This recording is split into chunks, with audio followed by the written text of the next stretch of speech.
Tu audio, doctora. Tu audio, doctora. Doctor Armas, adelante, por favor. Comenzamos. Si apagan todo su audio, por favor, todos si apagan su audio, doctor Armas.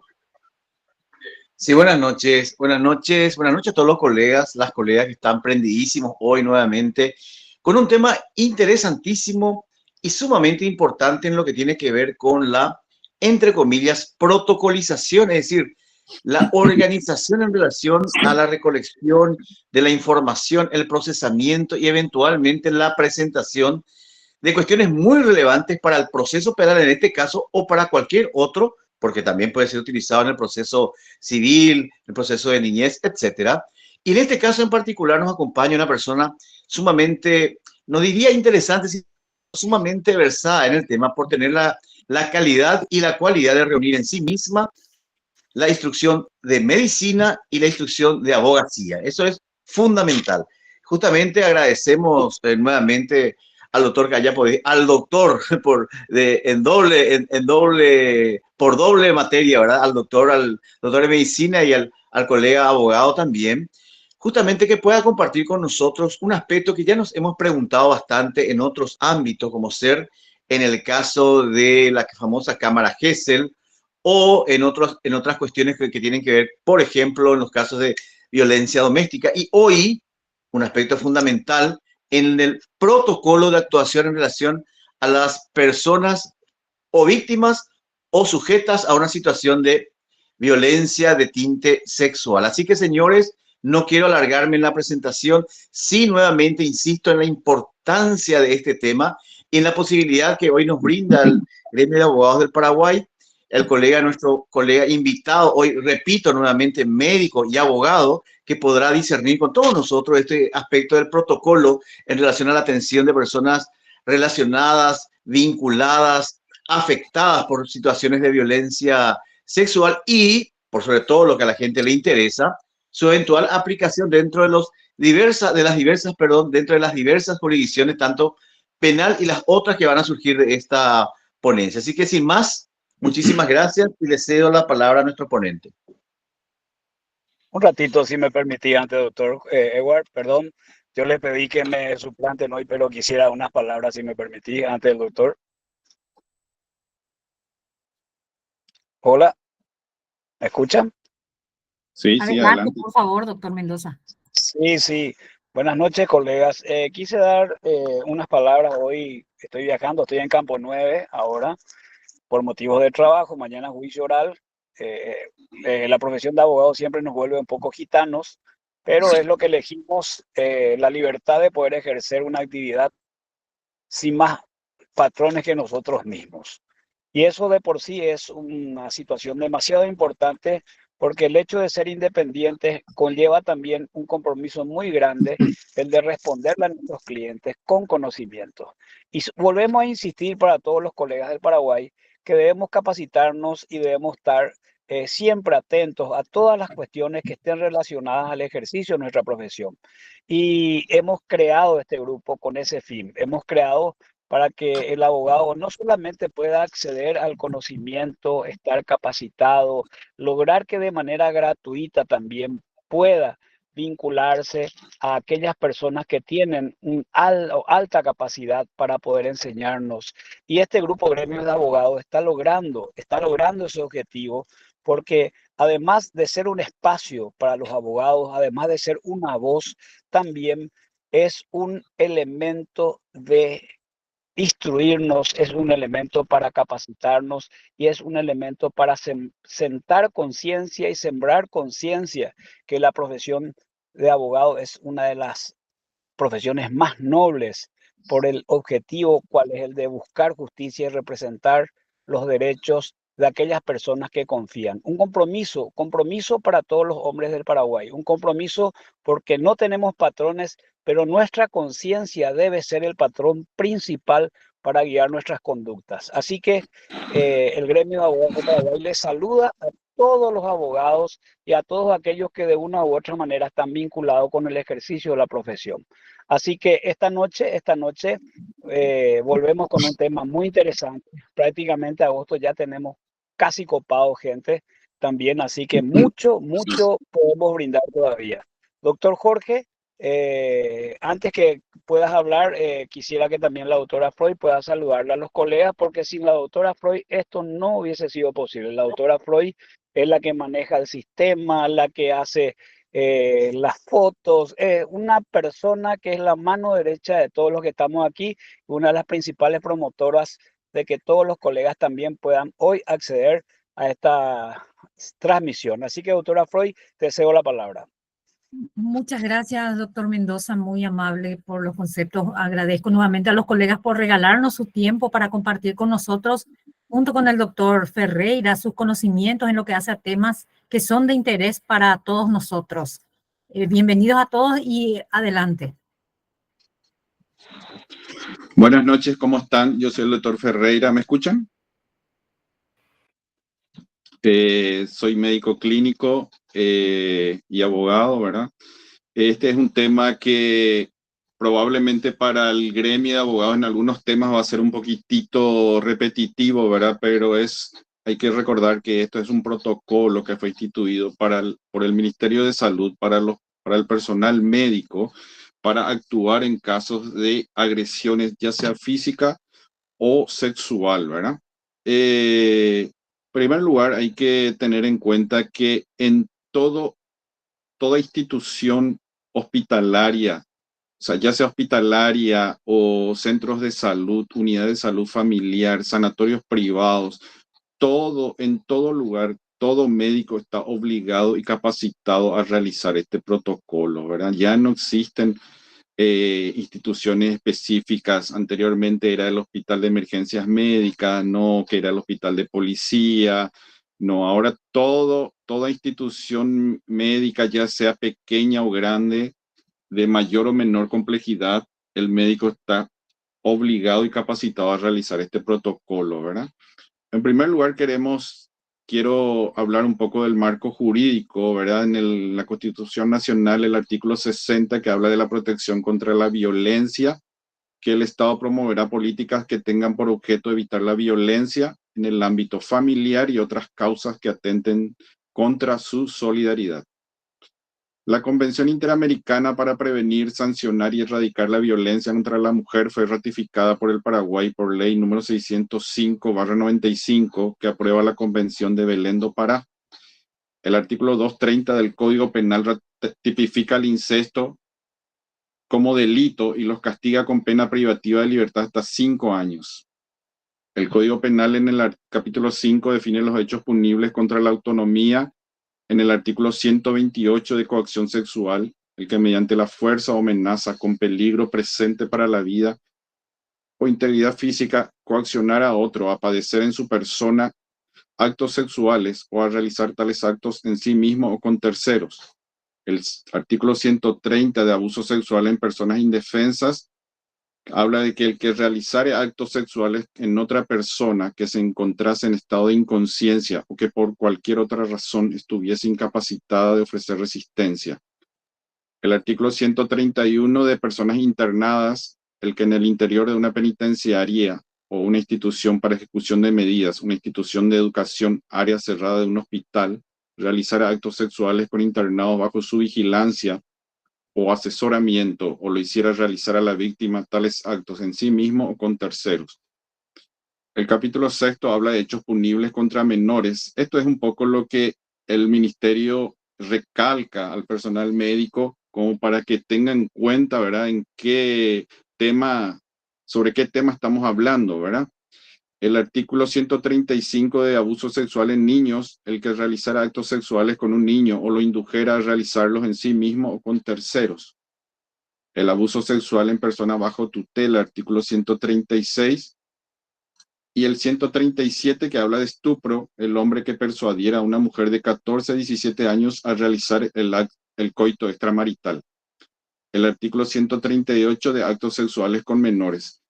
Nosotros de un tiempo a esta parte en las urgencias de los hospitales estamos teniendo un montón, pero por lo menos por día deben haber entre 5 a 10 casos de violencia sexual en menores especialmente. Eso es lo que más estamos viendo, ¿verdad?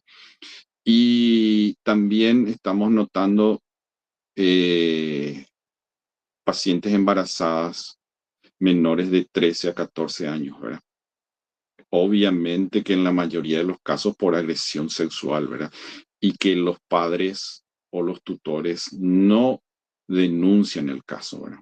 Por probablemente temor, por dependencia económica, un montón de casos, ¿verdad?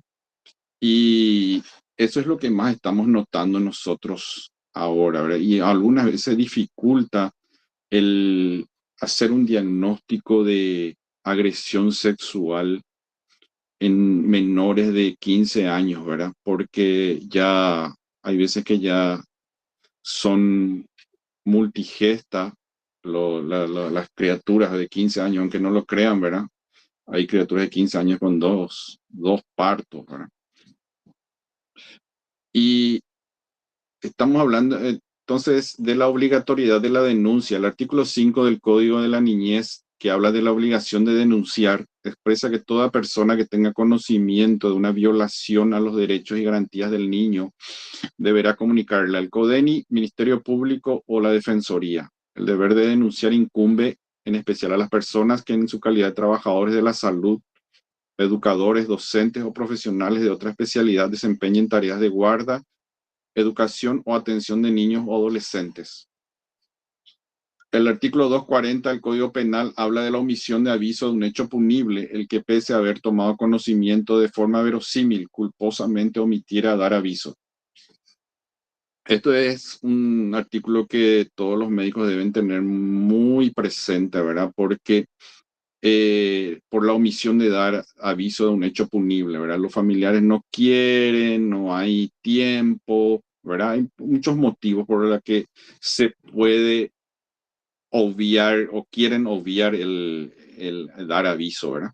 En todos los casos se debe remitir la denuncia escrita a la Fiscalía, independientemente que el director del servicio autorice o no la realización de la denuncia, ya que se trata de una responsabilidad personal de cada proveedor de salud. Cualquier médico a pedido de la justicia puede y debe realizar funciones de peritaje. Ya no es necesario que los abogados, si le acompañan a la víctima, tengan que estar buscando un hospital especializado como para llevarle. Si tiene cerca una unidad de salud familiar y está abierto, ¿verdad? Si tienen cerca un centro de salud, si tienen cerca un hospital distrital o regional, si tienen cerca un sanatorio privado, también pueden llevarlo y tienen la obligación de cumplir el protocolo de atención a víctimas de violencia. La ley 1600 contra la violencia doméstica en el artículo 1 establece las normas de protección para toda persona que sufra lesiones, maltratos físicos, psíquicos o sexuales por parte de uno de los integrantes del grupo familiar, que comprende el originado por el parentesco, en el matrimonio o unión de hecho, aunque hubiese cesado la convivencia, o en el supuesto de parejas no convivientes y los hijos sean o no comunes. El artículo 191 del procedimiento para la atención del maltrato. En caso de maltrato del niño, le recibida la denuncia por el juzgado, este deberá adoptar las medidas cautelares de protección al niño o adolescente previstas en este código, sin perjuicio de las acciones penales que correspondan, y la medida de abrigo será la última alternativa. Hablando del protocolo de atención a personas en situación de violencia sexual, el personal médico debe ofrecer a la víctima la asistencia integral que necesite. Debe realizar el examen médico necesario completo y, como habíamos hablado hace rato, comunicar a la fiscalía o a la policía a fin de cumplir de una sola vez los aspectos médicos y jurídicos, evitando la victimización secundaria. El laboratorio forense, o sea, la fiscalía, si es que la fiscalía necesita otro tipo de estudios, ellos derivan al centro, a la clínica forense para realizar algún otro tipo de estudio que ellos consideren necesario, ¿verdad? pero generalmente para evitar la victimización se lo deja en el centro de salud o hospital y ahí se cumple ya el protocolo, ¿verdad? Pero la fiscalía tiene una clínica forense que funciona 24 horas. Entonces el personal médico debe proceder a la denuncia, ya sea la fiscalía o la policía, dar el apoyo psicológico, respetar los derechos de la persona, prever el aseguramiento de las pruebas y la recogida de muestras y garantizar el acompañamiento y protección a la víctima. ¿Qué tiene que hacer la víctima o qué tendría que hacer la víctima, verdad? Lo ideal sería que no se despoje de ninguna ropa ni realice ningún tipo de lavado ni higiene para no hacer desaparecer ningún signo que permita al proveedor o al médico la recogida de muestras, ¿verdad? Lo ideal, que casi el 90% aparece en los servicios de urgencia así como fue agredida, ¿verdad? ¿Qué tiene que hacer el médico? La importancia de este tipo de delito hace necesaria la utilización de un protocolo de diagnóstico y tratamiento que permita una atención sanitaria adecuada a las víctimas. Se le debe dar un trato comprensivo, apoyo y seguridad que anime a la víctima, ¿verdad? Lo que generalmente quiere ocurrir es que se llena de gente la urgencia, ¿verdad? Y quieren saber quién fue, cómo fue, por qué, de dónde era, quiénes son sus padres, de qué barrio era, ¿verdad? Generalmente en los, qué sé yo, en los hospitales, por ejemplo, de barrio, ¿verdad? Entonces el médico debe proceder a separar a la víctima, ¿verdad? De todas personas extrañas y darle la contención necesaria, ¿verdad? Se recomienda que los exámenes para el diagnóstico y el tratamiento se lleven a cabo, si es posible, antes de las 72 horas del hecho, para la recolección de material, para el estudio forense en primer lugar. Segundo lugar, la anticoncepción de emergencia para un tratamiento profiláctico de prevención de enfermedades de transmisión sexual y las vacunas correspondientes, ¿verdad? Pero para la recolección de muestras se debe obtener por escrito el consentimiento de la víctima. Antes de llenar el protocolo, el médico debe determinar el estado de salud del paciente, ¿verdad? Porque primero tenemos que asegurarnos de la salud del paciente, ¿verdad? De que el paciente, hay pacientes que llegan muy deteriorados, ¿verdad? A veces hay necesidad de intubar al paciente, hay necesidad de trasladarlo a una unidad de terapia intensiva, ¿verdad? Por sangrado, por traumatismo interno, ¿verdad? Generalmente el sangrado es lo más peligroso que ocurre en estos casos, ¿verdad? La mayoría de los servicios de urgencia pueden llevar a cabo un examen para reunir las evidencias, pero si es necesario derivarlo a otra institución, el médico debe referir. En este caso, en Paraguay se lo llama al SEME y de ahí se busca un lugar generalmente en un hospital público para derivar. Cuesta mucho, esa es una de las partes que más cuesta, ¿verdad? Derivar pacientes es lo más difícil que puede haber, ¿verdad? Más todavía a ciertas horas, ¿verdad? Para llenar el protocolo, el médico debe atender al paciente en un área tranquila y privada, pedir permiso para llamar a una persona o a un consejero de apoyo para acompañar al paciente y retirar o no a la persona que no desee que esté presente. Se le debe informar por anticipado sobre las características, cuando éste empiece, mientras dura y cuando termina. Explicarle que puede pedir que éste se detenga si se encuentra incómodo o incómoda o presente dolor. Y también es necesario informar que a veces hay que hacer preguntas muy personales, ¿verdad? Lo importante, el médico no debe mostrar juicio alguno mediante el tono de voz o los gestos, ¿verdad? El examen físico, si es posible, se debe llevar a cabo lo antes posible para que se pueda ofrecer la anticoncepción de emergencia y la prevención de enfermedades de transmisión sexual y realizar con mayor éxito un diagnóstico oportuno que tenga validez legal. primer lugar, se deben realizar los procedimientos menos invasivos, registrar detalladamente las lesiones encontradas. Para eso era la foto que te había dado, doctora, del diagrama de la figura esa. No sé si podés pasar. Por supuesto, doctor, ahora mismo.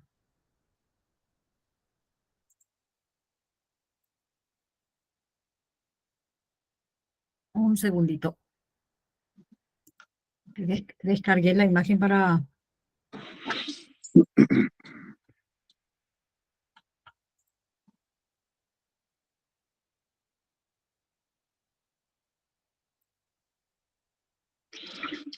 La foto que va a pasar la doctora es un diagrama que se utiliza de la figura desnuda, donde se marca la ubicación de todas las lesiones visibles, ¿verdad? Los hematomas, Ahí se puede ver. No, era la figura desnuda, era la doctora la que estaba... Ese no. Ay, pero ahí está. Otro. Un segundo, doctor.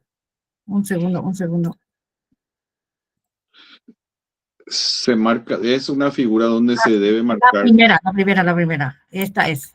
Esa Esta. es. Sí. Ahí se observa, observan con claridad. Sí, se ve bien. Esa es una figura que se utiliza en el protocolo para marcar las lesiones sufridas por la paciente o por el paciente, ¿verdad? Se marcan los hematomas, las laceraciones, los traumatismos, golpes, los famosos moretones que pueda tener la persona, ¿verdad? Se hace una descripción detallada del color, tamaño y ubicación de cada lesión, la abrasión y laceración que pueda presentar. Ya está, doctora. Gracias. Se reúnen las muestras de laboratorio necesarias dependiendo del caso y se debe documentar el tratamiento ofrecido y realizado.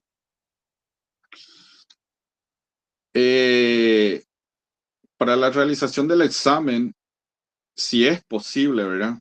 Si es posible, generalmente en hospitales de alta complejidad sí se puede hacer. Usar guantes descontaminados sin talco, espéculos estéril, no guardar el material en bolsa de plástico, poner cada prenda de ropa en una bolsa de papel separada y tomar muestras de sangre para estudios. Esto es muy importante. No nos debemos olvidar de tomar muestras para estudios de HIV, VDRL, FTABS y hepatitis B, ¿verdad? FTABS es una muestra de la cronicidad de la enfermedad de la sífilis. O sea, nos indica, si sale positivo, nos indica de que la persona tuvo alguna vez y ya se hizo el tratamiento, ¿verdad? Si se utilizan fotografías, estas no reemplazan a una descripción médica. Se deberá solicitar el consentimiento del paciente y se debe colocar reglas al lado de las lesiones para ilustrar el tamaño, registrar los datos, hora y ubicación correspondientes.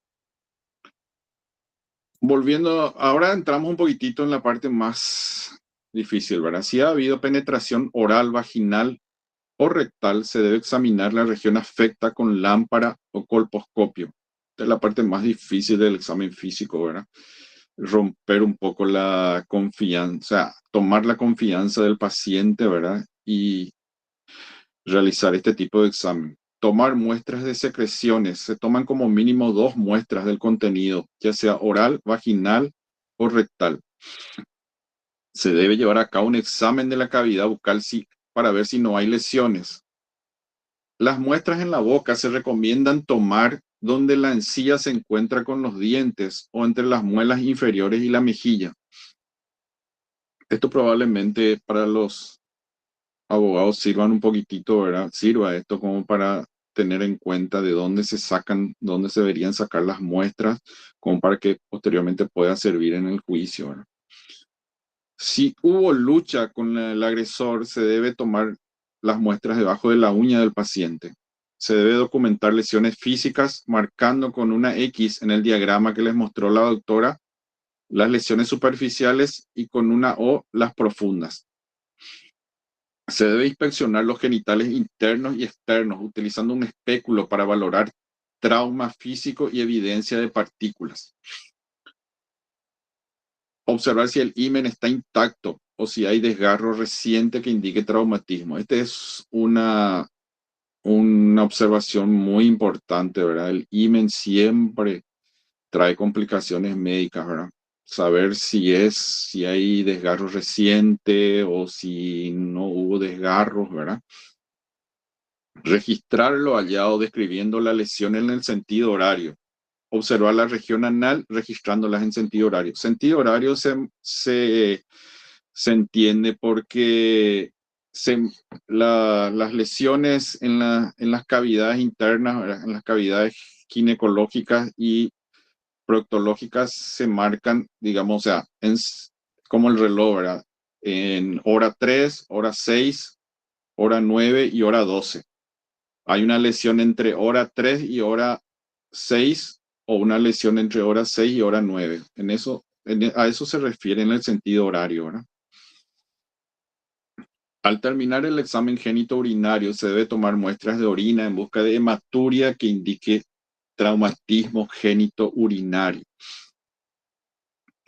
Y para preservar la cadena de evidencias y las muestras, el médico tiene que verificar personalmente porque nadie le va a ayudar en este tema, ¿verdad?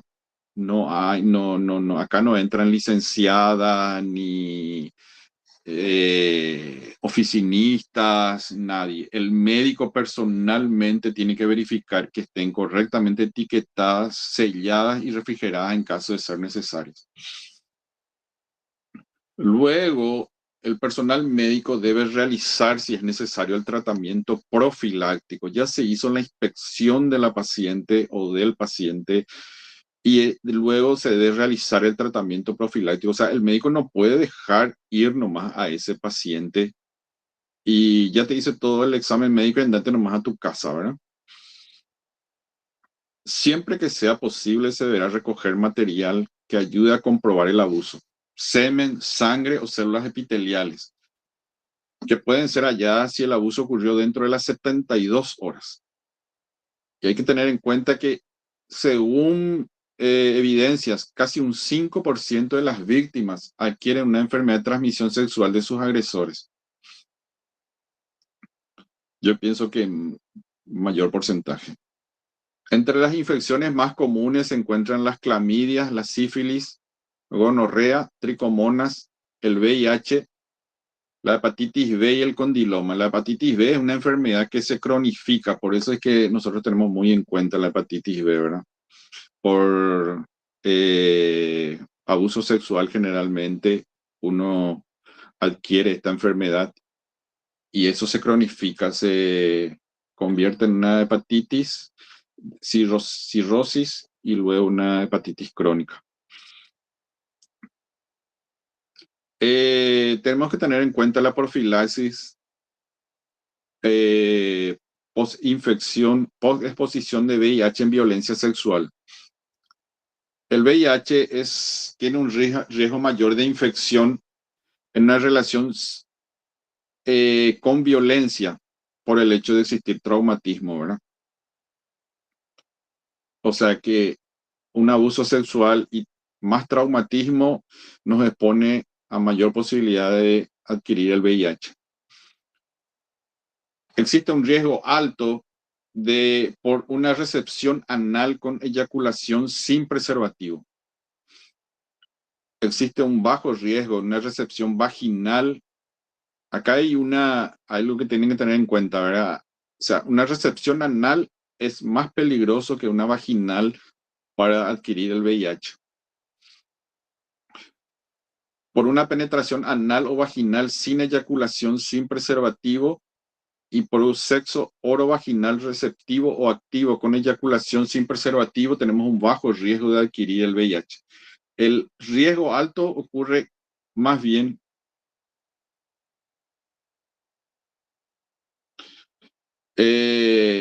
con la recepción anal con eyaculación sin preservativo.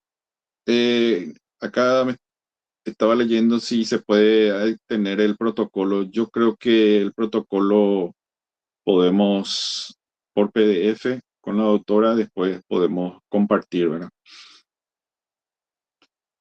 ¿Verdad, doctora? Sí, doctor, por supuesto. Vamos a estar compartiendo con los colegas el material que se ha compartido Y, justamente en esta reunión. y el riesgo mínimo de adquirir el VIH en violencia sexual ocurre con el sexo oral sin eyaculación, una recepción vaginal con preservativo o penetración vaginal o rectal con preservativo. Entonces por lo menos tenemos un riesgo mínimo de adquirir el VIH en esos casos. El tiempo ideal para iniciar el tratamiento dentro de las primeras 20 es dentro de las primeras 2 horas hasta 72 horas de ocurrido el hecho. El tiempo máximo que nosotros tenemos luego es de 72 horas. Más de ahí ya es muy difícil conseguir muestras y iniciar el tratamiento profiláctico. La duración del tratamiento para el VIH dura unas 4 semanas. Ahí estamos hablando de los antirretrovirales, de los AZT y todo eso, que es acá no quise mencionar eso porque es una cuestión más bien médica, ¿verdad? Y el laboratorio se solicita al inicio y se repite en 2 y 4 semanas.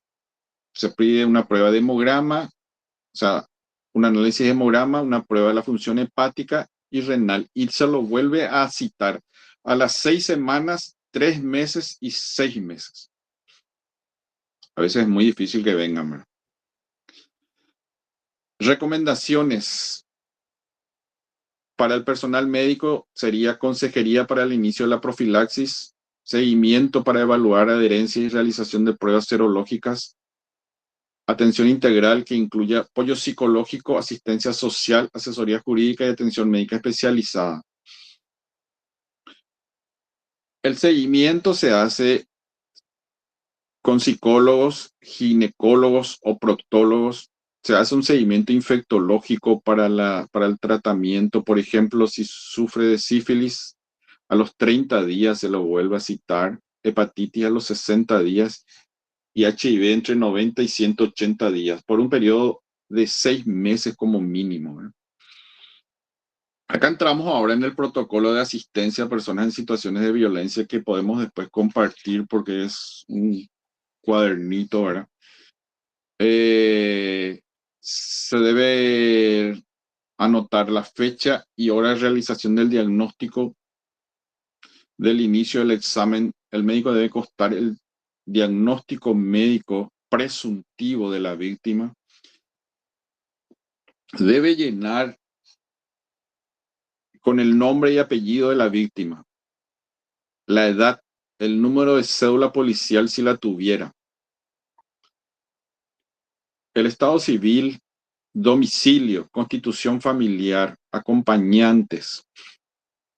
Si viene acompañado de personal policial, el nombre del personal policial, graduación, orden de examen médico solicitado por el paciente, por el juez, fiscal o personal policial. Esto generalmente el médico delega a pero siempre tiene que estar verificando, ¿verdad? Pero delega a un ayudante o a una licenciada en enfermería, ¿verdad? Debe hacer constar los antecedentes clínicos personales, enfermedades crónicas que pueda manifestar él o la paciente, ¿verdad?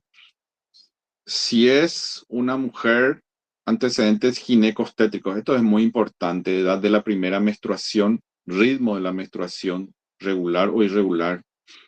Si nos puede mencionar la edad del primer contacto sexual, si utiliza método anticonceptivo, el número de gestaciones, número de partos, abortos, fecha de última menstruación, fecha de último parto, y si tuvo relaciones sexuales en los últimos 7 días, exceptuando el acto de violencia.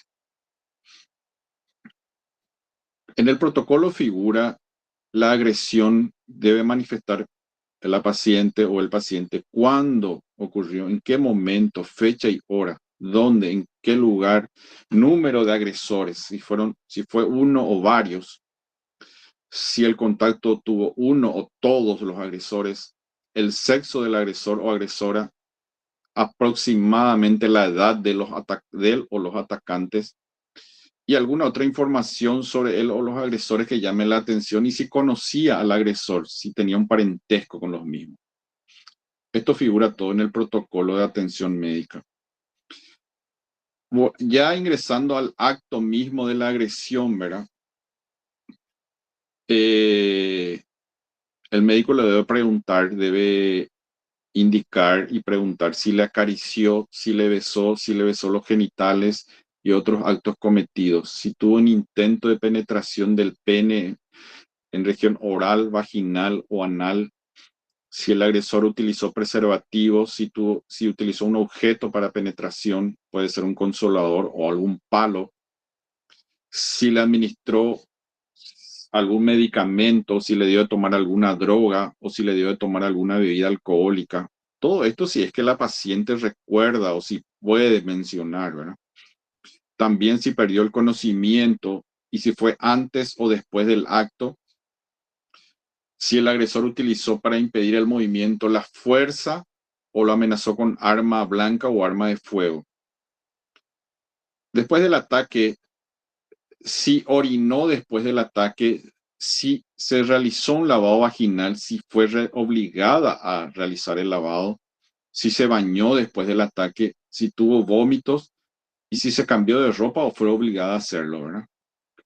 Como habíamos mencionado en un principio, lo ideal sería que la paciente llegue así en el estado original, como el que ocurrió el ataque, ¿verdad? Que no se bañe y no se cambie de ropa, ¿verdad? Que no se higienice. El examen físico, ingresando al examen físico, tenemos que tener en cuenta el estado general, tenemos que mencionar los aspectos emocionales y psicológicos del paciente o la paciente, el examen de cabeza y cuello, las equimosis, los hematomas, escoriaciones o heridas profundas. Estos equimosis y hematomas estamos hablando de los moretones, ¿verdad? O si hay heridas profundas. Y si es posible mencionar todo esto en el diagrama de la figura esa que había mostrado la doctora de la persona, la figura desnuda, ¿verdad? Hay que hacer una revisión del tórax, de las mamas, del abdomen, porque en un gran porcentaje las personas agredidas vienen con traumatismos internos, ¿verdad? Traumatismos hepáticos del vaso, traumatismos renales, ¿verdad? Y luego se debe realizar el examen de los miembros superiores e inferiores y el resto del cuerpo. Cuando no se encuentran secreciones en el paciente por diversos motivos, ¿verdad? O tuvo una eyaculación, hubo penetración pero sin eyaculación, ¿verdad? O ya pasó el tiempo, lo que generalmente se buscan son los signos externos. Hematomas, escoriaciones, fisuras, lo que generalmente se busca y se menciona en este dibujo, ¿verdad? El examen genital femenino se debe examinar los genitales externos, el monte de Venus, la distribución pilosa, en la vulva los labios mayores, los labios menores, el himen, si de qué tipo tiene, si está complaciente o no, ¿verdad? Si está cribiforme o complaciente, ¿verdad? En los labios mayores, los traumatismos, ¿verdad? Fisuras generalmente tienen, ¿verdad? El diámetro del himen, si hay un desgarro, si es reciente o no, si se puede certificar si es un desgarro reciente, y la ubicación en dirección horaria de la lesión. La dirección horaria era lo que le había mencionado, que en ginecología se menciona de hora 12 a 3, de 3 a 6, de 6 a 9, de 9 a 12, ¿verdad? Son los sitios de ubicación de las lesiones en ginecología. Si el himen está sangrante, si hay desgarros antiguos, si hay secreciones vaginales.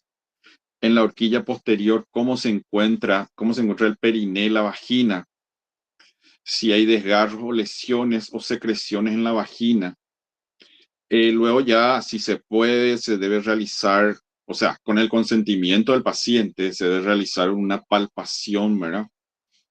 para ver las características del útero con una palpación bimanual. En la región perianal, el esfínter anal, si hay desgarros, si es que no hay fisuras, si no hay sangrados, si no hay veces que hay sangrado, pero el paciente padece de una hemorroide, por ejemplo, ¿verdad? Entonces hay que certificar todo eso. Ahí el paciente al inicio debería haber comentado si tiene enfermedades preexistentes ya, ¿verdad? Al ingreso, ¿verdad? Pueden ser en este caso unas hemorroides, ¿verdad? Si hay secreciones rectales, si hay escoriaciones, si hay hematomas anales. Y en el examen genital masculino, vello pubiano, se observa la distribución pilosa. En el meato urinario, el glande, se debe realizar examen del pene y los testículos. En la región perianal, el esfínter anal, se debe comprobar la tonicidad y los desgarros recientes o antiguos. Ver si los desgarros son sangrantes, si son o no sangrantes, ¿verdad? Si hay secreciones rectales anales, el aspecto, la fetidez, las escoriaciones y los hematomas, ¿verdad? Los materiales para el estudio de la secreción vaginal se obtiene del fondo de saco posterior con ayuda de un espéculo y un hisopo de algodón. De la secreción anal en casos sospechosos de penetración para búsqueda del semen, se retira el material con hisopo de algodón. Esto se puede hacer también en la zona superficial nomás, ¿verdad? Si se encuentra vello púbico dentro de la ropa de la víctima, y también se obtienen materiales para estudio de la boca en casos sospechosos de penetración oral para búsqueda de semen, ¿verdad? El tratamiento a instaurar, como habíamos dicho, se hace una profilaxis para enfermedades, por ejemplo, previendo la enfermedad de transmisión sexual o el VIH, en caso de que se considere necesario, ¿verdad? Se debe realizar la sutura de las lesiones si la hubiera. Se realiza una anticoncepción de emergencia, que es un protocolo instituido por el Ministerio de Salud. Se debe realizar análisis laboratoriales de VDRL, VIH, también la prueba de embarazo, el beta-HCG, un frotis de secreción vaginal, y todos estos materiales se entrega al personal de enfermería, fiscalía y policial. Y luego tienen que mencionar el nombre y cargo y dependencia a la que pertenece, ¿verdad? Por ejemplo, la descripción de las muestras en sobre 1, la secreción vaginal, nombre y apellido de la víctima, fecha y hora de extracción del material y servicio donde se brindó la atención. El examen, si fue realizado por el profesional, nombre y apellido, número de registro y firma del profesional y número de cédula. Y también se deben hacer constar los datos personales del auxiliar de consultorio. Estos son más o menos, este es el protocolo de atención a personas en casos de agresión física o sexual, ¿verdad? Luego tenemos lo que la doctora tenía, yo quería compartir más o menos, no sé si vamos a poder hacer o les paso por PDF los modelos de autopsia que nosotros utilizamos. O sea, nosotros utilizamos modelos de autopsia de los hospitales, y la fiscalía o los forenses utilizan un modelo de autopsia verbal. Cuando Doctor, el paciente... voy a ir pasando el material de autopsia. Este es, ¿verdad? Sí. El protocolo para autopsias médico-legales, bueno, se anotan todos los datos personales del occiso, ¿verdad? Y se le realiza un examen externo, donde primero se consta si es el cadáver de un hombre, una mujer o un menor, el desarrollo óseo muscular, el estado de nutrición, la talla, la envergadura, y examen del color del pelo, ojos, nariz, boca. orejas, todo, ¿verdad? Lo que yo le quería nomás comentar, que lo que más se busca en estos casos para el ministerio, lo más importante son los casos de muerte fetal y mujeres en estado de embarazo, ¿verdad? Eso es lo que más el Ministerio de Salud recalca al personal médico, ¿verdad? Entonces ahí es lo que tiene que hacer controlar bien la autopsia, ¿verdad? Porque eso después trae muchas complicaciones médico-legales, ¿verdad? El Ministerio de Salud tiene muy en cuenta y saltan las alarmas cuando ocurre una muerte fetal, ¿verdad? Vienen, preguntan, sacan todos los datos. En realidad que el ministerio se preocupa en casos de muerte fetal, ¿verdad? No sé si tienen alguna pregunta o algo no quedó muy claro. Doctor, hay dos personas que levantaron la mano. El doctor Esteban Gómez Armoa. Doctor Gómez. El doctor Sixto Díaz también levantó la mano.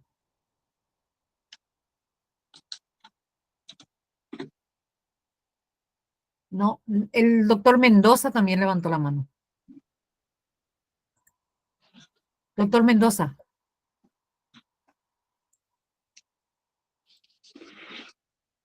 Sí, doctor, una consultita. Este protocolo que usted está mencionando es un protocolo que también tiene vigencia o le causa obligaciones a los médicos que atiendan así pacientes de abuso sexual de manera privada, que no sean públicos los sanatorios.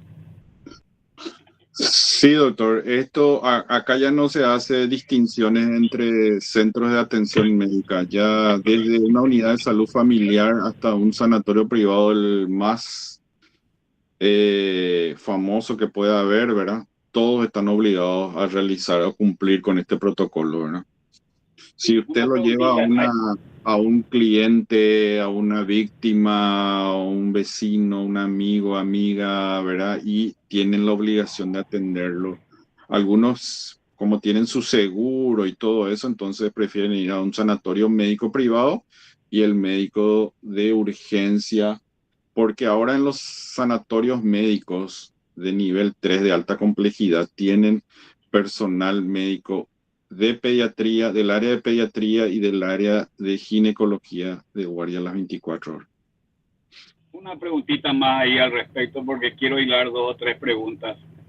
Usted habló de un plazo de 72 horas con respecto a las secreciones para ser encontradas, ¿verdad? Después de un caso de violencia, ¿verdad? O de abuso sexual. Pasado las 72 horas, digamos que al 6º día, por así decirlo, lo mismo es obligación para el médico que interviene y que le atiende a una víctima que aduce un abuso sexual. Es obligación del mismo seguir el protocolo y extraer las secreciones que pueda encontrar y hacer el examen también si no tiene alguna enfermedad que pudo haber sido contagiada a la víctima. Es obligación también, le exige el protocolo seguir ese mismo trámite pasado los 6 días. El protocolo lo que exige es la extracción de muestras. No limita solamente que recomienda hasta las 72 horas. Pero lo que exige es la recolección de muestras. No importa, recomienda nomás 72 horas, pero uno puede ir después de 5 días y el médico tiene la obligación de tratar de recolectar muestras. Ya me doy en mi calidad de profesional abogado, yo creo que su charla, doctor, fue demasiado interesante y usted está aportando algunos datos muy importantes para que el abogado, sea del punto de vista de la querella o la defensa, tenga en cuenta este pequeño detalle con el cual se hace notar, ¿verdad? En cuanto a la obligación del médico de seguir un protocolo de tomar muestras y en cuanto a la implicancia y seriedad de lo que sería un diagnóstico médico que tenga esas omisiones manifiestas de este protocolo. ¿Es así, doctor? Así es, o sea, acá lo importante es la recolección de muestras, ¿verdad? No solamente pueden haber secreciones, ¿verdad? Pueden haber células epiteliales, pueden haber otras cosas, sangrados, eh, por ejemplo, una orina, ¿verdad? Que salga hematúrica o con sangre, ¿verdad? Después de 3 días, se puede ver todavía, ¿verdad? Se puede ver, entonces ahí se indica, se puede relacionar con un traumatismo, ¿no?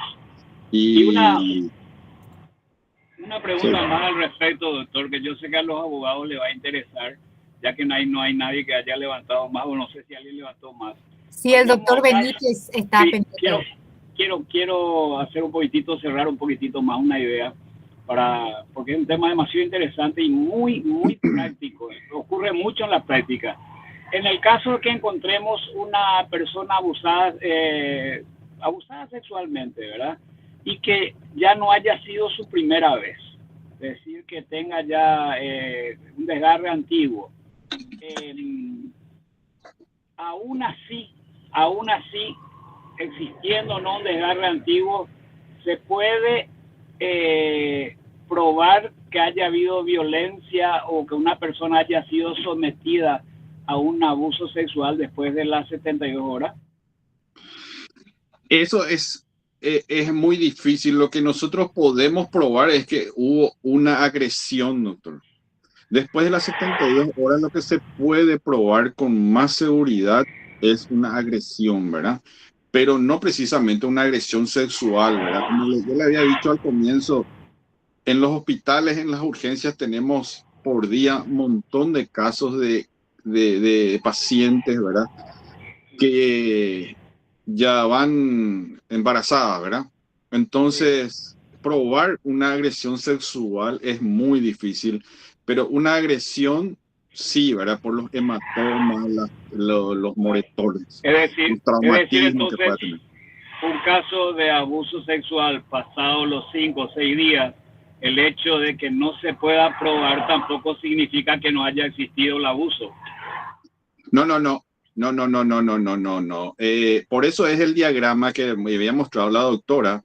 En el diagrama se muestran las lesiones que pueda tener la paciente o el paciente, ¿verdad? Y lesiones, hematomas en miembros superiores, en la región del periné, ¿verdad? Generalmente hay también muchos hematomas en la región del cuello, ¿verdad? Y con todos los datos que pueda proporcionar el paciente o la paciente, yo creo que se puede llegar a concluir de que hubo una agresión sexual, ¿verdad? Pero toma de muestras después de 72 horas, el médico debe buscar, tiene la obligación, pero es un poquito más difícil. Muchas gracias, doctor.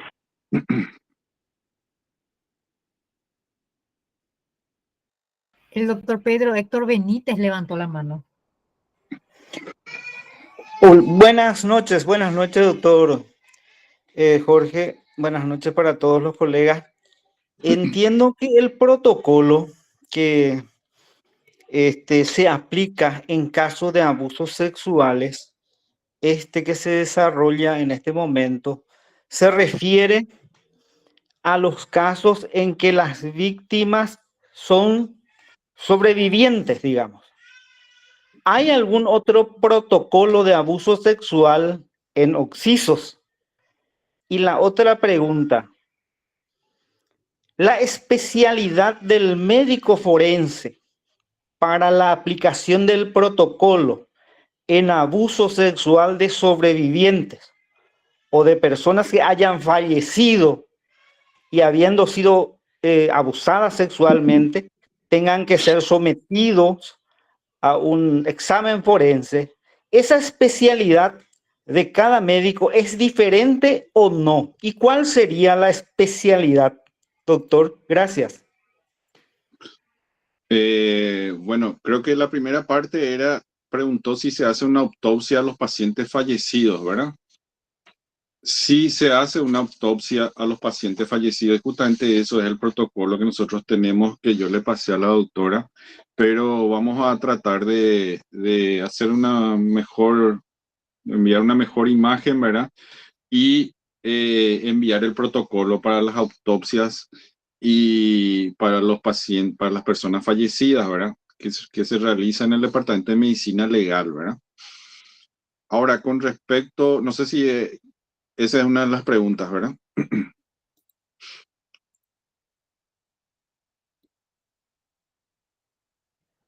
Correcto, correcto, doctor, gracias. Y ahora la segunda pregunta es si es que la especialidad de medicina forense tiene relación.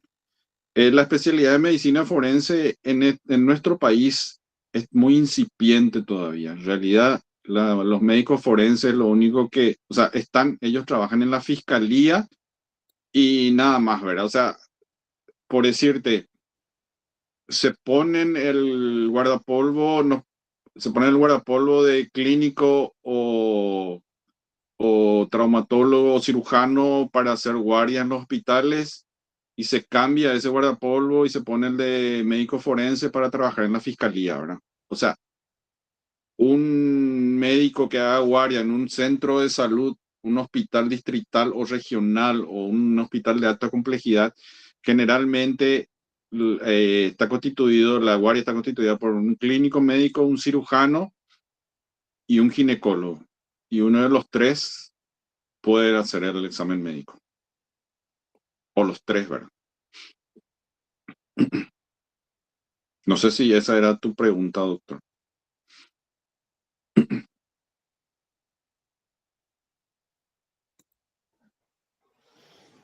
En realidad quería aclarar si hablar de médico forense es solamente el hecho de que esté participando en el foro de estas actividades, independientemente a la especialidad que pudiera llegar a tener el médico.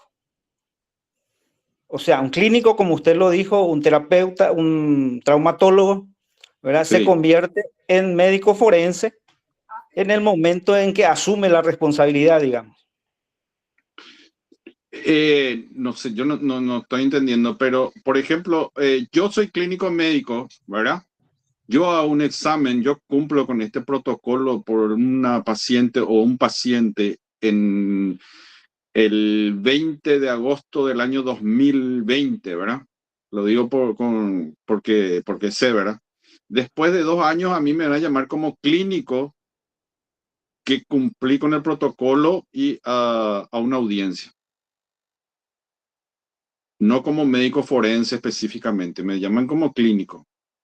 El médico forense es lo que generalmente acá en Paraguay cumple las funciones en el Departamento de Medicina Legal y con la Fiscalía, ¿verdad? O sea, claro, obviamente con la Fiscalía, ahí donde que depende, el Departamento de Medicina Legal depende de la Fiscalía, ¿verdad?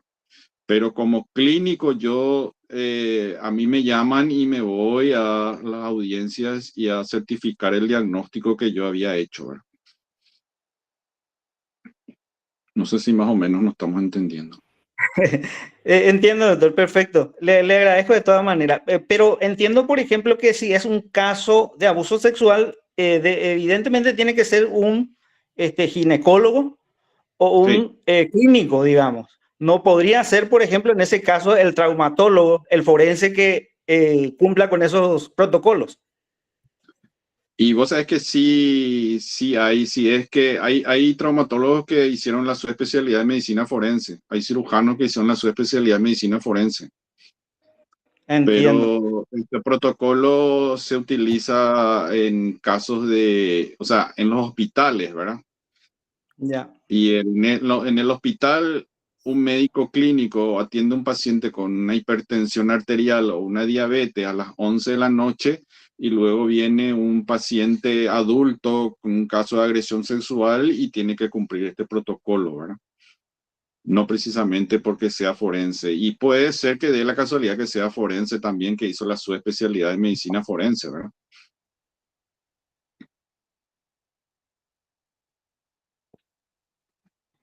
Gracias, gracias, Dale, doctor. dale, Damos dale, paso a dale. otra.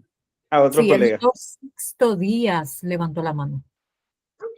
Sí, buenas noches, doctora. Buenas noches, colegas. Las disculpas por no haber realizado mi pregunta hace rato porque en la computadora no tengo micrófono, entonces tuve que conectarme al celular. Doctor, muy importante su exposición y quisiera consultarle lo siguiente. El desgarro, a partir de transcurrido, ¿qué tiempo se considera de antigua data? Primero. En segundo lugar, si el desgarro necesariamente tiene que ser fruto de una, o el resultado de una violación, o también puede ser resultado de otras cuestiones que puede ser una caída, un esfuerzo, etcétera. Y finalmente, doctor, la última pregunta, las lesiones producidas por la violación, ¿en qué tiempo se cicatriza? Aparte del desgarro. Y si quedan esas cicatrices y pueden ser utilizados como elemento de convicción en una causa de investigación. No sé si se entendió mi pregunta, doctor. La primera pregunta es a partir de qué tiempo se considera un desgarro antiguo o no, ¿verdad? Generalmente nosotros consideramos, en medicina se consideran cuadros agudos o crónicos, ¿verdad? Desgarros agudos o desgarros crónicos, ¿verdad? Para la medicina forense, nomás lo que dice desgarros antiguos, ¿verdad? O recientes o antiguos, pero en medicina se consideran agudos o crónicos, ¿verdad? Y generalmente se tiene un periodo de entre 3 y 6 meses para considerar ya, por ejemplo, a partir de 3 meses subagudos y luego ya crónicos, ¿verdad? Esa era la primera pregunta. La segunda no recuerdo qué era. ¿Qué era? Sí, ahí.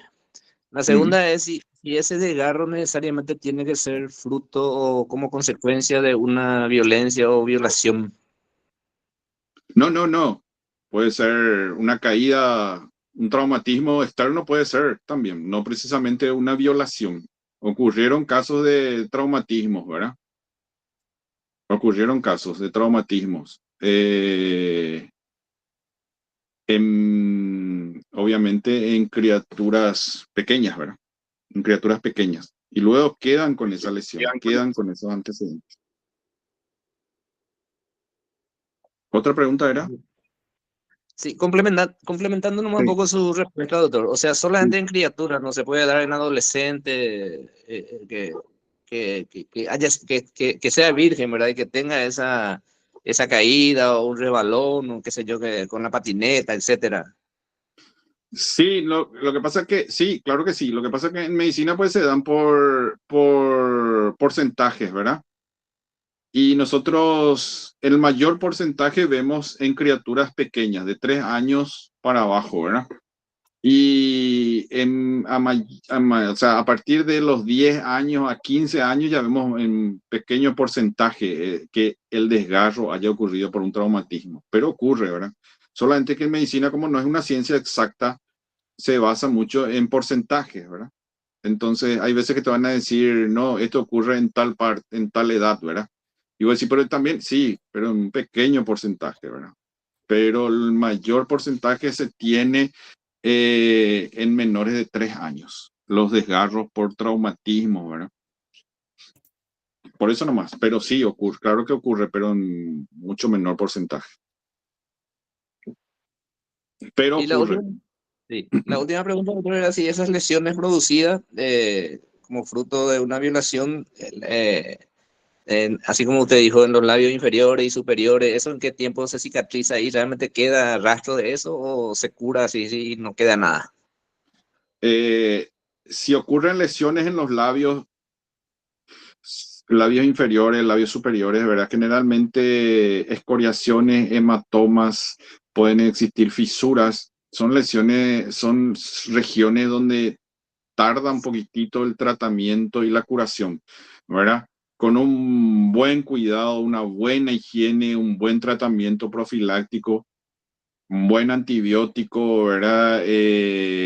Utilizar ropas interiores adecuadas, no tener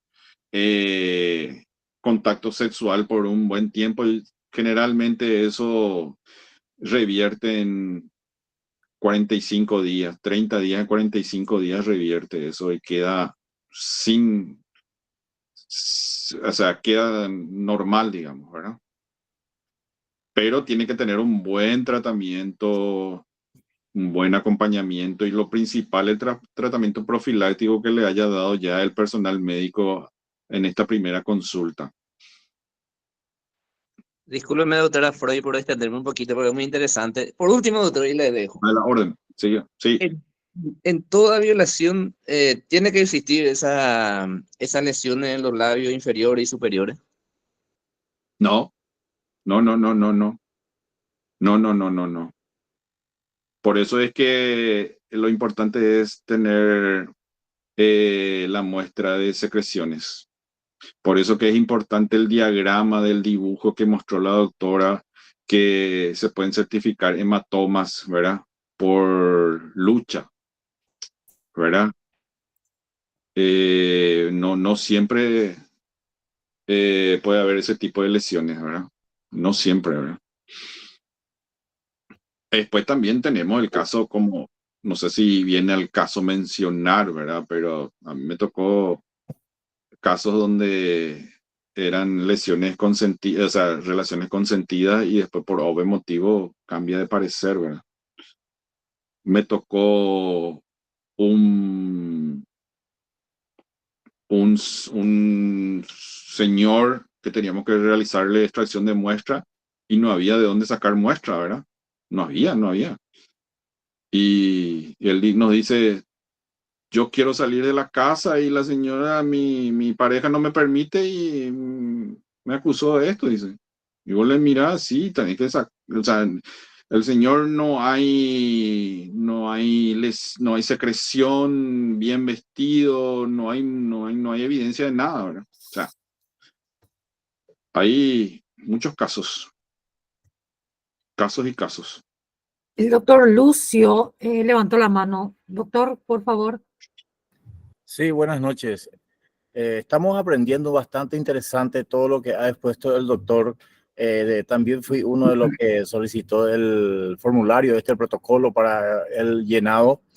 Y la pregunta es, doctor, lo siguiente. En el caso de una violación, donde no importe la edad de la víctima, ¿no sería de carácter obligatorio la actuación de criminalística a los fines probatorios del hecho?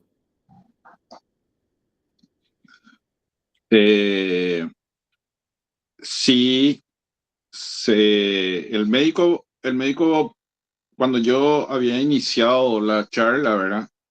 Este protocolo les introduce un poco al médico en el tema de los artículos del Código Penal, la Constitución Nacional y todo eso que el médico no sabe, no conoce y tampoco tiene la obligación de conocer, ¿verdad? Pero acá lo que nos indica es que el médico debe realizar la denuncia a la fiscalía, a la defensoría pública o a la policía, si es posible a los tres, para que se presenten al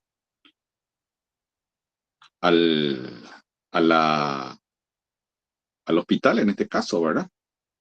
Tiene la obligación de comunicar. Ahora, en el momento de realizar el examen físico, ahí es muy difícil tener el acompañamiento, ya sea policial, máximo una licenciada en enfermería y a lo mejor los padres, ¿verdad? Pero después es muy difícil. Ahora, en la clínica forense, ahí sí, en la clínica forense yo creo que es más probable, ¿verdad? Por el ambiente mismo y todo eso, entonces yo pienso que es más probable que actúen, que puedan actuar o puedan estar presentes en el momento de la agresión, ¿verdad? agente de criminalística, pero en los hospitales, según la experiencia, es muy difícil que sacarle datos a la persona agredida. Sí, la pregunta va por lo siguiente, doctor. Acá cerquita nomás, pasando Coronel Oviedo, hay pueblos así como Simón Bolívar, Carayao y compañía, donde no, ni siquiera hay fiscalía. Todo depende de la fiscalía de Coronel Oviedo. Es decir, fuerza policial no hay fiscalía, hay ausencia de justicia.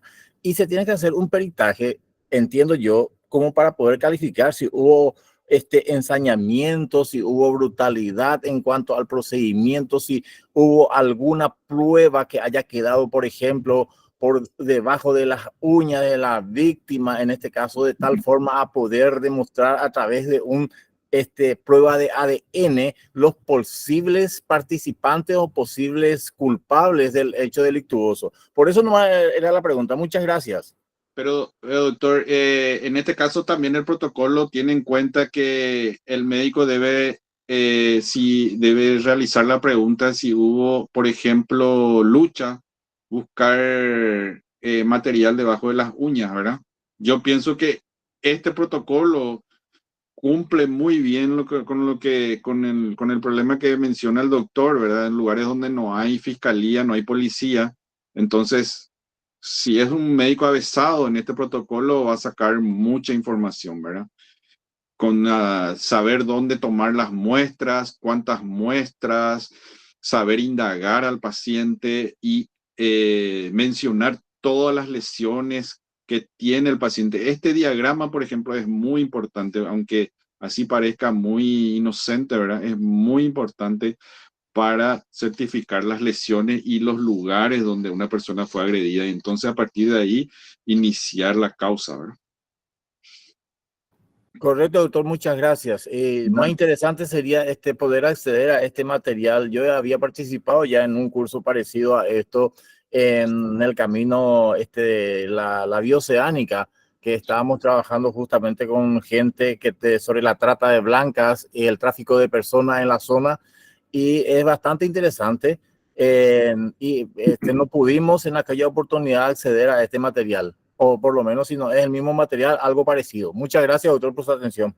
Bueno, no, por favor, a las órdenes. No, yo tengo el material y tengo el modelo de autopsias y como para compartir. Voy a ver cómo podemos compartir porque son fotocopias, ¿verdad?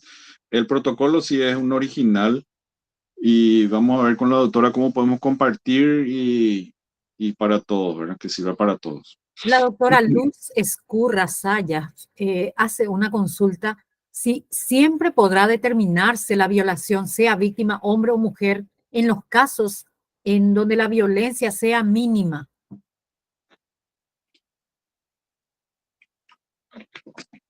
Y la violencia, ya sea, primero lo que la violencia, no sé si hay mínima o máxima, ¿verdad? Pero, o sea, mínima penetración probablemente, ¿verdad? Pero puede haber secreciones, por ejemplo, no solamente en forma, o sea, puede ser en la región superficial que hayan secreciones, ¿verdad? El pelo de la víctima, del agresor, ¿verdad? Puede haber, como volvemos a comentar, signos de lucha, golpes, escoriaciones, hematomas, mordidas también, ¿verdad? Y sí, es que hay o sea, entiendo que hay una violación mínima, es la penetración mínima. Se puede considerar y se pueden lograr evidencias de que fue una agresión, por más mínima penetración que haya tenido.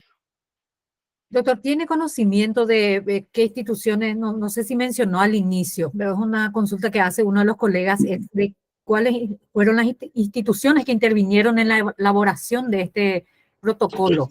Si solamente el Ministerio de Salud o si también hubo participación en su elaboración el área jurisdiccional, ya sea la Corte o la Fiscalía o la Policía Nacional. Este protocolo de atención fue institucionalizado por el Ministerio de Salud Pública en el departamento de la Dirección General de Programas de Salud y el CEPEP. Tiene ayuda de algunas instituciones, dice Danida y el IPPF. No sé, no menciona si son ONG o... pero evidentemente fue en colaboración con otras, pero la Fiscalía y la Policía no. ¿Alguna otra consulta que tengan los colegas?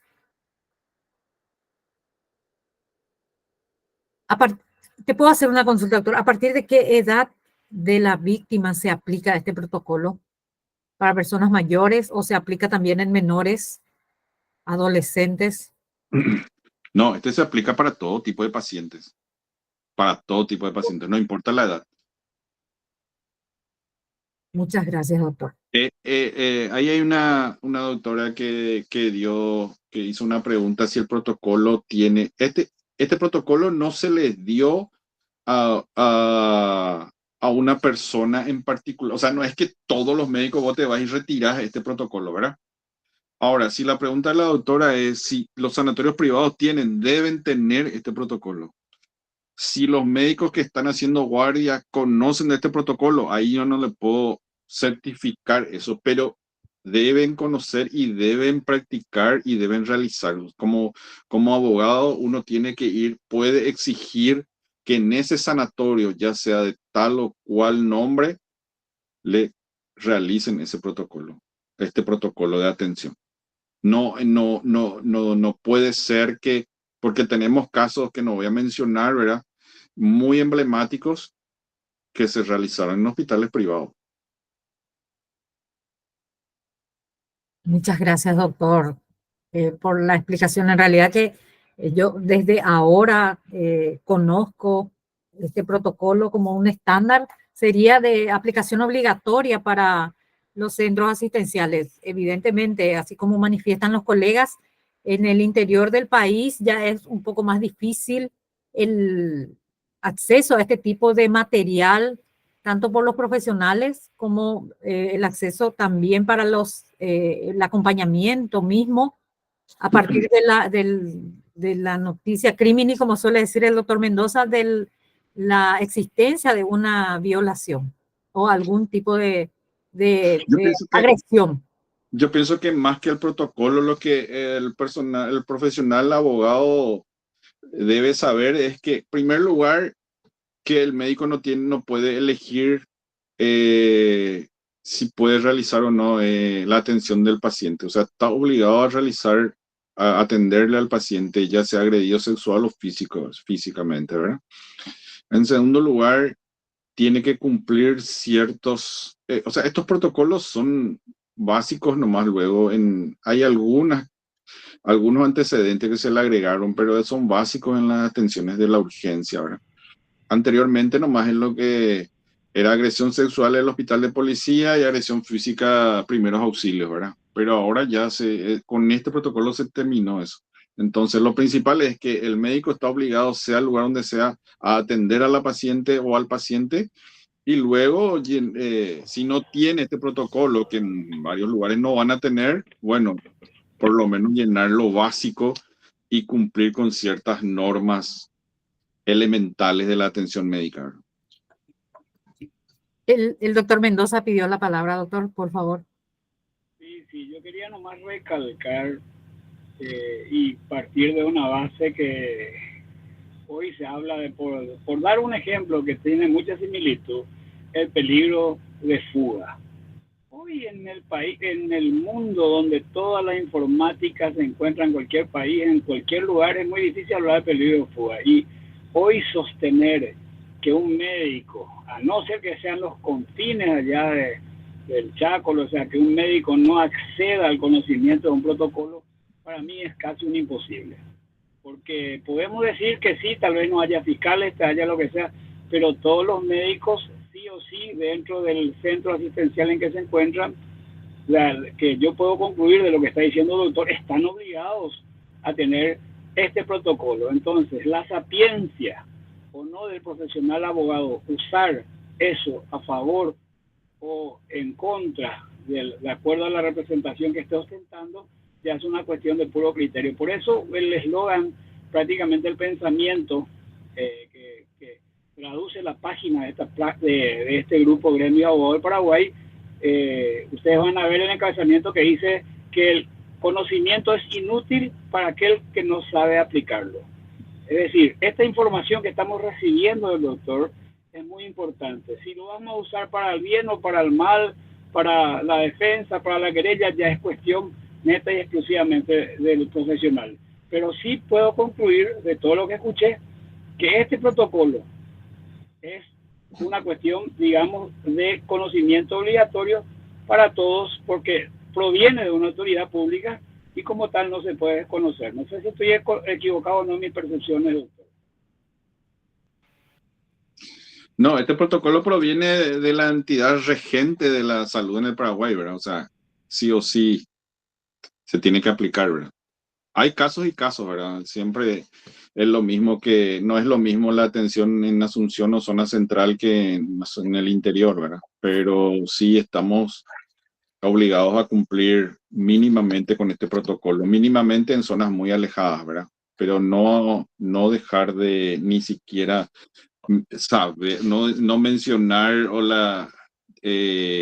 no decir, por ejemplo, un personal médico no puede decir yo no conozco o yo no quiero atender a un paciente, no puede hacer eso, no debe hacer eso.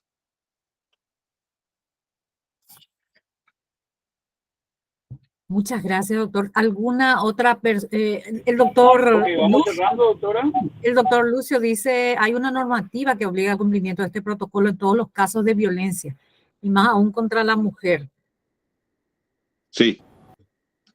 O sea, el Ministerio de Salud ya remite a todos los centros, ya sea especializados de mediana o baja especialidad o alta complejidad, de que están obligados a cumplir, a atender a los pacientes en casos de violencia.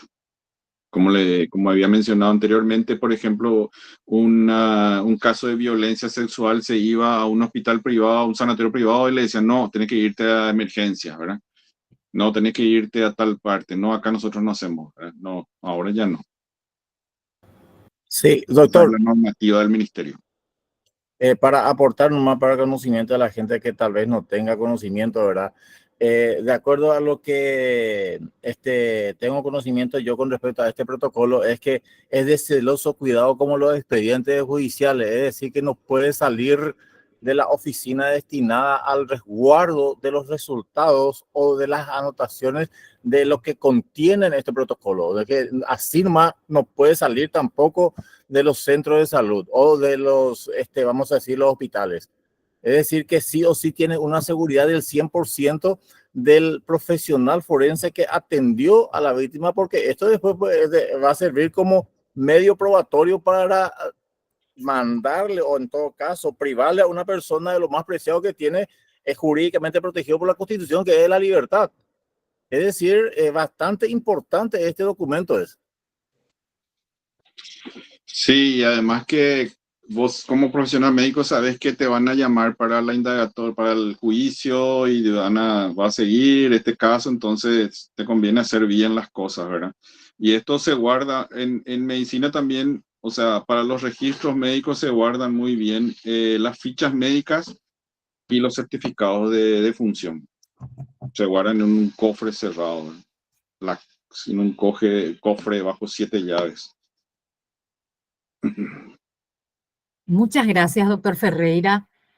Muchas gracias a los colegas también que han compartido con nosotros su tiempo para seguir aprendiendo sobre este tema. Evidentemente tenemos todavía mucho que aprender en lo que hace a los casos, sobre todo de abusos y de violencia.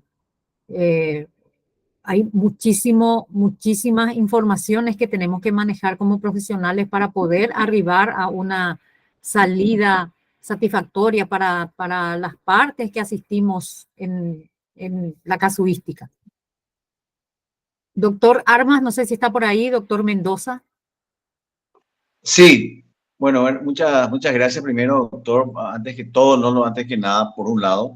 Y por otro lado, la importancia, y creo que vamos a seguir ahondando en esto más adelante, la importancia de la validez y la convalidación procesal de estos protocolos y su vinculación con relación a la nulidad o no de las actuaciones que se hacen por sobre o por debajo o sin el protocolo en particular, que existen varias de este tipo de actuaciones, ¿verdad? Entonces, eso vamos a ir discutiendo seguramente un poquito más adelante cuando hablemos de los elementos probatorios, la validez, la convalidación, etcétera. Pero es muy importante y creo yo personalmente, allí está Ojina, realmente hablando, ¿por qué? Porque no tenía mucho conocimiento en lo que refiere al aspecto de la instrumentalización por parte del Ministerio de Salud Pública de este importantísimo protocolo de actuaciones que, como dije antes, cuando presenté la ponencia, existen discusiones, por ejemplo, en este mismo aspecto del protocolo en los casos de las cámaras Gesell, por ejemplo, una discusión que hasta hoy existe porque, bueno, en fin, eso lo veremos en otra oportunidad, pero en este caso en particular, doctor, le agradezco muchísimo, fue de mucha ayuda. De hecho, ahora vamos a insistir y por supuesto que le vamos a solicitar, doctor, su cooperación, su colaboración en relación a los materiales en PDF. Vamos a ir haciendo nuestra biblioteca acá del Gremio de Abogados del Paraguay, ¿verdad? Así que de ya muy agradecido al doctor Mendoza, agradecido a la doctora Freusing, cuya actuación, colaboración nos iba a hacer posible esta ponencia, y le vamos a estar comprometiendo, doctor, en otra oportunidad. Muchísimas gracias.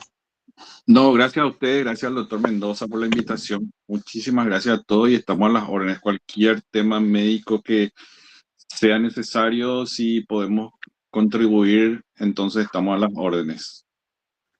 Muchísimas gracias. Doctor Mendoza.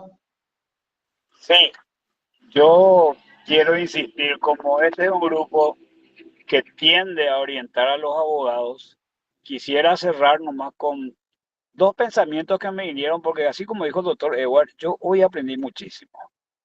Qué importante. Aprendí primero que hay un protocolo que es un ordenamiento al cual están obligados en mayor o menor medida a cumplir de acuerdo a la capacidad del nosocomio que se tenga o del centro de atención donde acuda la víctima. Y por otro lugar, aprendí que cuando se habla de violencia sexual, hay algo mucho más importante que inclusive puede crear responsabilidad al médico. Esa toma de secreción y esa toma de prever que no tenga algún contagio de alguna enfermedad venérea, lo cual hace que cualquier omisión de dicho protocolo también le genere responsabilidades por conductas de omisión al médico que incumple con estas normativas. Por eso lo de hoy es algo fascinante, doctor Jorge. Realmente le quiero agradecer porque considero que esta ponencia hoy, para los abogados que de una u otra manera están vinculados a la parte penal, por así decirlo, tuvo una trascendencia demasiado importante. Estoy seguro que esto se va a viralizar muchísimo, así como me comentó el doctor Edward, que a veces llegan a alcanzar viralizaciones a 4.000, 5.000 colegas abogados cada ponencia que se está haciendo. Y el grupo Gremios de Abogados del Paraguay justamente tiene esa intención. Educarnos a través de este tipo de cosas. Gracias, doctor Jorge. Y bueno, sería bueno que des tu teléfono ahora al aire, por así decirlo, doctor, para aquellos colegas que quieran, sabemos que sos abogado, puedes firmar, o para aquellos colegas que quieran trabajar contigo como auxiliar o cualquier tipo de cosas en el asesoramiento o asesor técnico, ¿verdad? En alguna materia penal. Creo que sería muy importante que des tu número de teléfono para todos aquellos que quieran escribirte o llamarte, doctor. Sí, sin problema, sin problema. Creo que está lo ahí en el grupo, ¿verdad? Pero es el 71-917-770. Yo trabajo mucho ahora en la parte de asesoramiento, trabajo con los seguros médicos, soy asesor de empresas de seguros médicos. Y mi última actividad como médico tratante fue en la pandemia como coordinador en una terapia, ¿verdad? Y después ahora me dedico mucho a la parte administrativa. pero cualquier cosa estamos a las órdenes. Y muchas gracias por la invitación. Muchas gracias, doctores. Recordemos que el próximo martes 30 tenemos al doctor Enrique Ocampo Ramírez, quien va a compartir con nosotros una nueva ponencia en relación a la prevención del lavado de activos y financiamiento del terrorismo, así también del nuevo régimen de protección de datos personales. Es un tema muy interesante y les esperamos a todos el próximo martes. Muchas gracias a todos por regalarnos su tiempo y al expositor por regalarnos su conocimiento. Gracias, hasta luego. Gracias, doctor Edward, gracias, Freud, gracias, colega, buenas noches. Buenas noches, colegas.